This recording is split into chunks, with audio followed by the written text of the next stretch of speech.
Hello everyone and welcome to another video. Today I am trying a challenge. I'm gonna try to complete Terraria 1.4 using only projectile shooting swords.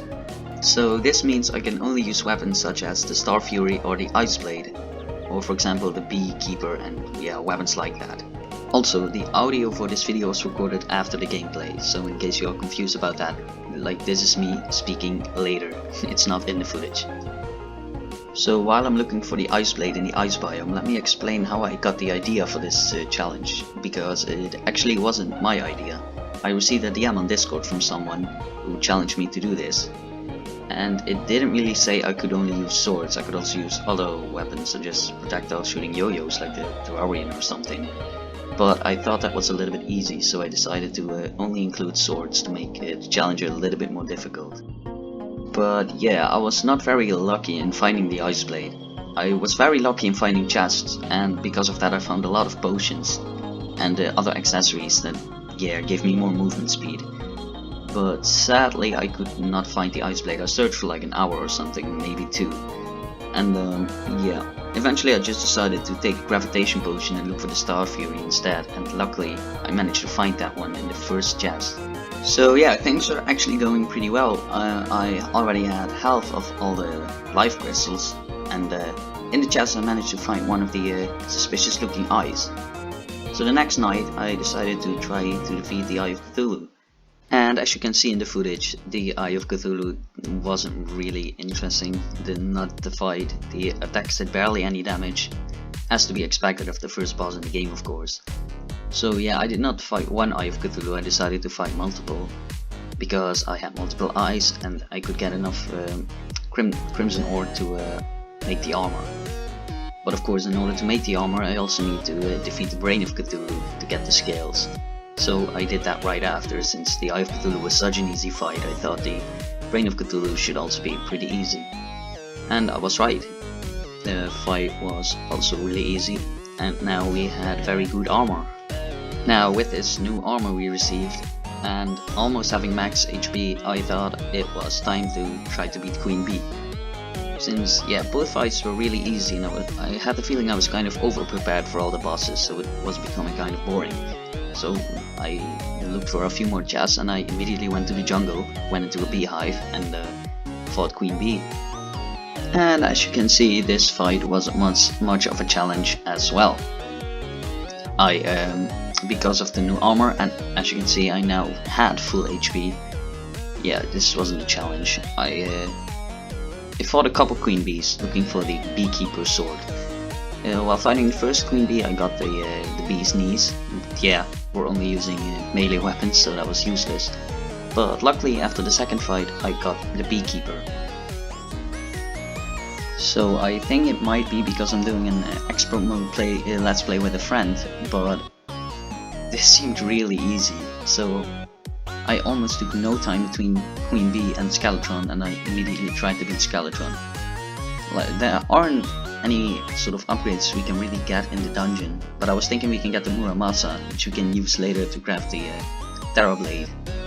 And we could also look for the Cobalt Shield, which of course negotiates all knockbacks, so if we use that together with like an Obsidian Skull, we can make the Obsidian Shield. And in hard mode we might, I don't know how hard the bosses will be, but we might look for some some of the items for the Ang Shield, and we can create the Ang Shield, which makes us a lot stronger.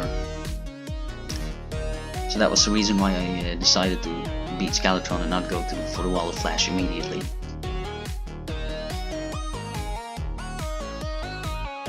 So after Skeletron I decided to go down underground and look for obsidian and hellstone and make some molten armor. I made the full set of molten armor, and after that I started working on the Hell Bridge. And it was about time we enter hard mode, so I put on some campfires and made a very long bridge, and took some potions and decided to take on the Wall of Flash.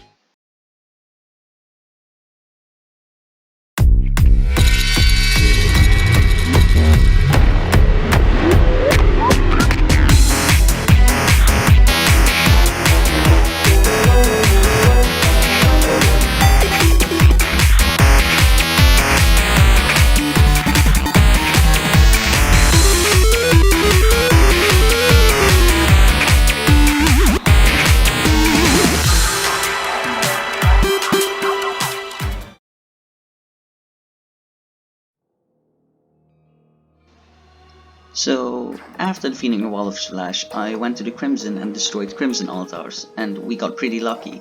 I managed to get the Titanium set, which as you guys probably know in 1.4 became like very strong.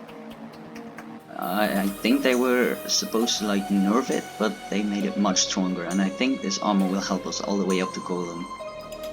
But of course, just armor isn't enough to defeat the next bosses. So aside from armor, I also went to the snow biome and searched for ice mimics, because they have a chance to drop Frostbrand. And I also looked for the ice sickle. It's a weapon that almost all enemies in the snow biome can drop with a very low chance of actually dropping. So these will be the two weapons we'll use for a very long time, all the way up to Golem as well.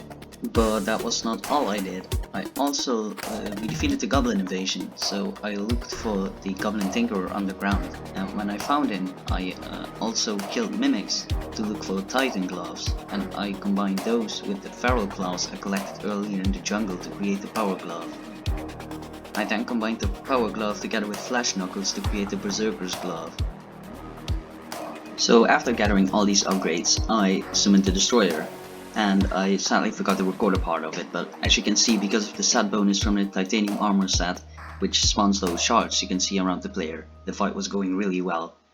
And yeah, we finished the fight really soon, so I decided to fight Skeletron Prime in the same night.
After defeating Skeletron Prime, I waited for the next night and summoned the twins. I was unsure how I would beat the twins, as the Frostbrand barely does any damage because of how slow it fires the projectiles, but luckily the Ice Sickle was good enough.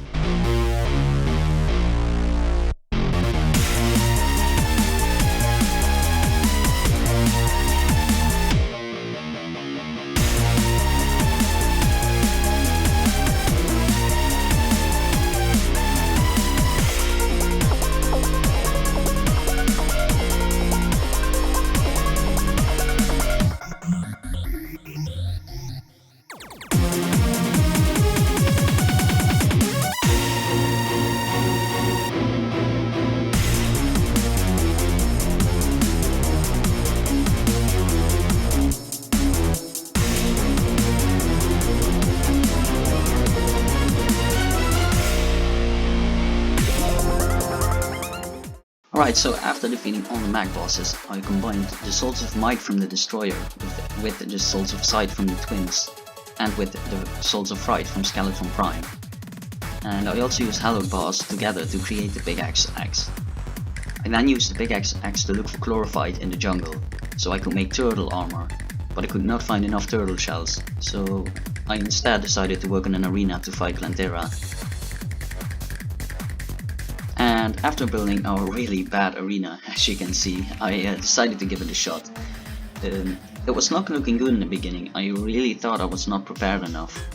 But as soon as she reached phase 2, the fight became easier, because there weren't a lot of projectiles I had to dodge. And yeah, instead of using the Frostbrand, I decided to use the Icicle, which did much more damage.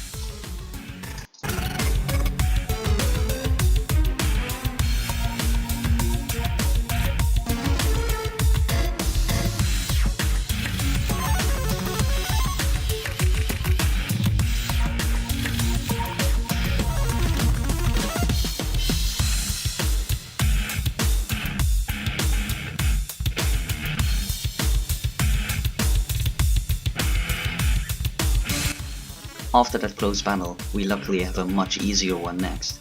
As everyone knows, Golem is the easiest boss in the game. Like, really, he's such a joke. Like, what loser would ever die to Golem? And his name is John C.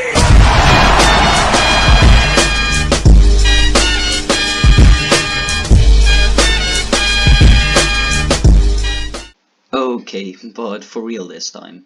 Look at Matt Hardy. He's on the top rope. Heads up. Went for the moonsault. Rolled out of the way. Orton playing possum maybe, I don't know. Got out of the way. Matt Hardy crashed and burned. And look at Randy Orton slithering. Oh, watch out, watch out, watch out, watch out. KO. Here's the cover. Hook of the line. And the legend killer picks up the victory. Yes, I died to Golem twice, don't judge me.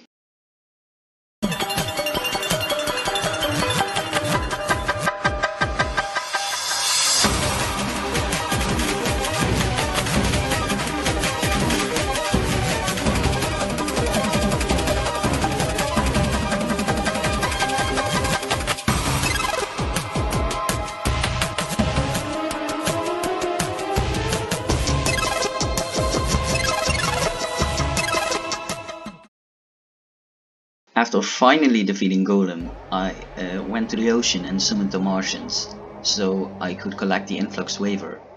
And I think the Influx Waver will be the final weapon I'll use to try to beat the Moonlord with, so this will be our final weapon upgrade. I also summoned the Solar Eclipse in order to get the Moonstone and the Neptune Shell. Later I combined the Moonstone together with the Sunstone that I got from Golem in order to create the Celestial Stone. I also combined the Neptune Shell with the Moon Charm I got from Werewolves to create the Moon Shell. And then I proceeded to combine the Celestial Stone with the Moon Shell in order to create the Celestial Shell. Because the Celestial Shell gives you small upgrades to all the stats, such as defense and health regen, for example. I also looked for some more life fruit in the jungle. And I finally found enough turtle shells to make turtle armor. And because I defeated Golem, I could use the beetle husk to create beetle armor, which is the final armor I used to try to beat the Moonlord.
yes, I did it.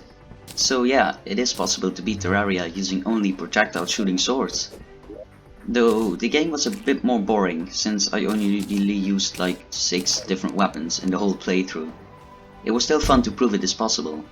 Thank you guys so much for watching my 50th video. I will continue to make videos and hope I can still see you in the 100th video.